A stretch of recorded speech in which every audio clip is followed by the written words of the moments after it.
భారతదేశంలో అనేకమైన రాజకీయ పార్టీలు ఉన్నాయి.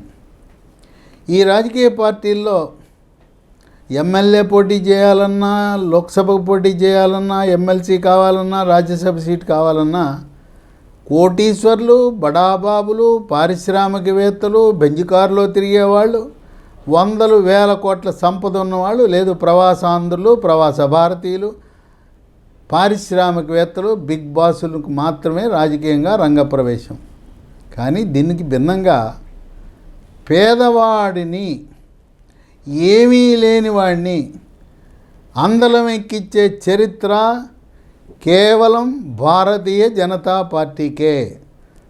ప్రధానమంత్రి మోదీ ప్లాట్ఫామ్ మీద, రైల్వే ప్లాట్ఫామ్ మీద ఛాయ్ అని ఛాయ్ కప్పులు ఛాయ్ అమ్మేవాడు, టీ అమ్మేవాడు.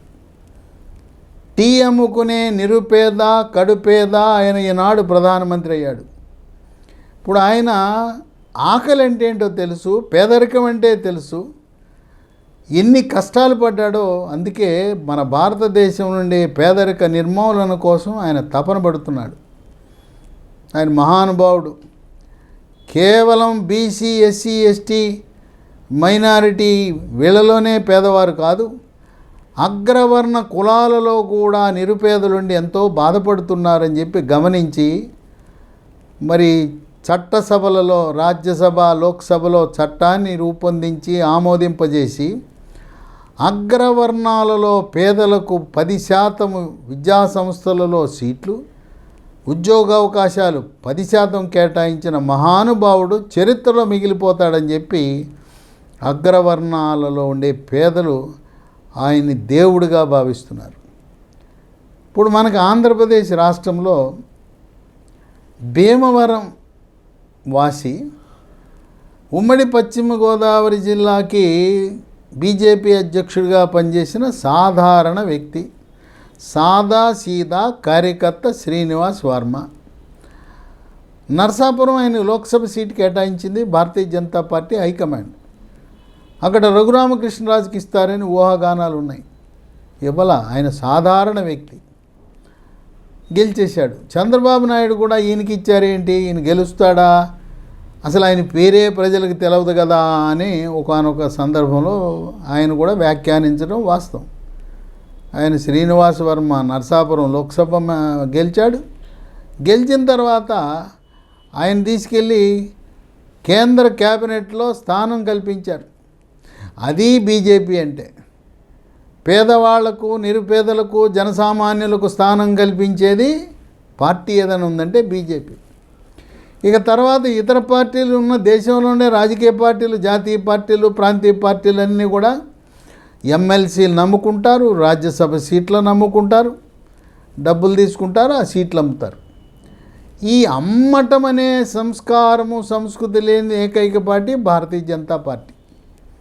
అట్లాగే సీట్ ఇచ్చేటప్పుడు కూడా ఎమ్మెల్యే సీట్ ఇవ్వాలన్నా, లోక్సభ సీట్ ఇవ్వాలన్నా అతని చిత్తశుద్ధి, అంకిత భావం, ఆయన సమాజ సేవ, ఆయన ఉన్న ధోరణి చూస్తారు. కానీ నీ దగ్గర 50 కోట్లు ఉన్నాయా, 100 కోట్లు ఉన్నాయా చూపించు, 50 కోట్లు 100 కోట్లు బీరువా తెరువు, నోట్ల కట్టలు చూపించని అడగదు బీజేపీ పార్టీ. అట్లాగే ఎంత పెద్ద పదవి అయినా, నామినేటెడ్ పదవి ఏది ఇచ్చినా అసలు పైరవీలకు స్థానం ఉండదు. పనిచేసే బీజేపీ కార్యకర్తలను, ఆర్ఎస్ఎస్ కార్యకర్తలను పిలిచి పదవులు ఇచ్చే పార్టీ భారతీయ జనతా పార్టీ. అంటే ఇది నిజంగా జనసామాన్యుల పార్టీ భారతీయ జనతా పార్టీ. ఈ రోజున ఛత్తీస్గఢ్లో ఫలితాలు చూస్తే బ్రహ్మాండం. అక్కడ స్థానిక సంస్థల మున్సిపల్ ఎన్నికల్లో ఏకపక్షంగా భారతీయ జనతా పార్టీ విజయభేరి మోగించింది. 10 మున్సిపల్ కార్పొరేషన్లు ఉంటే 10 కూడా భారతీయ జనతా పార్టీ కైవసం చేసుకుంది. కాంగ్రెస్ పార్టీ 0. ఇక్కడ విశేషం ఏంటంటే రాయ్గఢ్ మున్సిపల్ కార్పొరేషన్ పరిధిలో కార్పొరేటర్గా ఒక టీ అమ్ముకునే ఆయనకి సీట్ ఇచ్చారు. జీ వర్ధన్ చౌహాన్ అని ఆయనకి ఇచ్చారు. కార్పొరేటర్గా గెలిచాడు. ఇక ఆయన కార్పొరేటర్ అయ్యారని ఆనందంగా ఉన్నారు. సీనియర్ నాయకులు ఉన్నారు, కాకలు తీరిన నాయకులు ఉన్నారు, 3 సార్లు 4 సార్లు కార్పొరేట్లుగా పనిచేసిన వ్యక్తులు ఉన్నారు. వాళ్ళంతా మేమే అని చెప్పి మేయర్గా వాళ్ళు ఊవిలూరుతున్న సమయంలో ఈ రాయగఢ్ మున్సిపల్ కార్పొరేషన్లో మేయర్గా ఇట్టి అమ్ముకునే చౌహాన్కి ఇచ్చారు. ఒక్కసారి అక్కడ ఉండే ప్రజలంతా, ఛత్తీస్గఢ్ ప్రజలంతా షాకుకు గురయ్యారు. ఎవరు ఊహించలా. ఈయన రోజు టీ అమ్ముకుంటే కానీ ఇల్లు గడవనాయని తీసుకొచ్చి మేయర్గా కూర్చోబెడతారని ఎవరు ఊహించకుండా. అది బీజేపీ అంటే. ఆ పార్టీ అట్లా నిర్ణయాలు తీసుకుంటుంది. ఇక అక్కడ మున్సిపాలిటీలు, కార్పొరేషన్లు 10కి 10 బీజేపీ. ఇక మున్సిపాలిటీలు 49 ఉన్నాయి.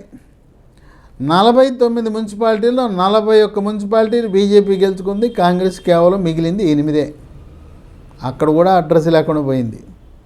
ఇక నగర పంచాయతీలు ఛత్తీస్గఢ్ రాష్ట్రంలో 114 ఉంటే 92 నగర పంచాయతీలను బీజేపీ కమలం గెలిచింది. కేవలం 22లో కాంగ్రెస్ పార్టీ ఉనికిని చాటుకుంది. కనుక రాబోయే కాలంలో ఛత్తీస్గఢ్లో కూడా కాంగ్రెస్ పార్టీ జెండా పీకైపోతా ఉందని రాజకీయ విశ్లేషకులు భావిస్తున్నారు. ఏదైనా పార్టీ భారతదేశంలో ఉన్నదంటే జనసామాన్యులు, పేదవారికి, డబ్బు లేని వారు కూడా రాజకీయాల్లో ప్రవేశించవచ్చని ఏకైక పార్టీ భారతీయ జనతా పార్టీ అని అనుక్షణము ప్రజలకు అర్థమయ్యేలా వ్యక్తులను ఎంపిక చేసి పేద ప్రజలకు, జనసామాన్యులకు దగ్గరవుతున్న పార్టీ భారతీయ జనతా పార్టీ అని రాజకీయ విశ్లేషకులు భావిస్తున్నారు.